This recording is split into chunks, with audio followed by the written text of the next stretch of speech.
Well, if you've been on Twitter the last couple of days, you will have seen the firestorm that has erupted under the hashtag Appropriation Prize. Tonight, how leading members of the media are apologizing for what's being called a punch in the gut for people of color. Cultural appropriation has made the news recently when a white artist was accused of profiting off the indigenous community. When a Caribana mass band used sacred traditional headdresses on scantily clad women. And now social media has erupted in outrage using the hashtag Appropriation Prize. It all started with an editorial in Right magazine calling on white writers to imagine other peoples, other cultures, other identities. He even called for an award for doing so, the Appropriation Prize for best book by an author who writes about people who aren't even remotely like her or him. The editor resigned, and with this tweet, the controversy exploded. Led by the former editor-in-chief of the National Post, high-ranking members of the Canadian media started pledging money to an actual appropriation prize.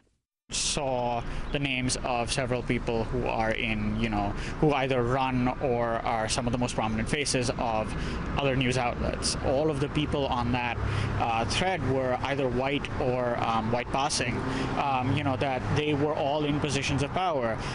For them to joke about this, there were no consequences. The backlash has been swift and international. Imagine being a journo student of color and watching like 3/4 of your potential future bosses tweeting about an appropriation prize. They found that Murat Hamadi is an assistant editor for Maclean's magazine whose two bosses donated to the prize and have since apologized. He wrote this article about the controversy.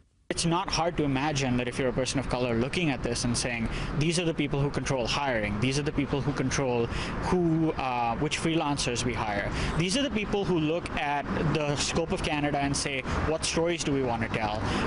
And this is their attitude. Their attitude is that this concern that people of color have raised is not just unimportant, it is worthy of essentially ridicule. Today was a day of online apologies from some who had donated to the Appropriation Prize in the belief that they were standing up for freedom of speech and expression. That's not a free speech argument. It's not what can we joke about. It's that when you see this issue, your first instinct is to make light of it. Now, in his article, Hamadi describes this entire Appropriation Prize controversy as a punch in the gut to people of color. To read that article, you can go to our website, citynews.ca. Rogers is the parent company of both Maclean's and City News.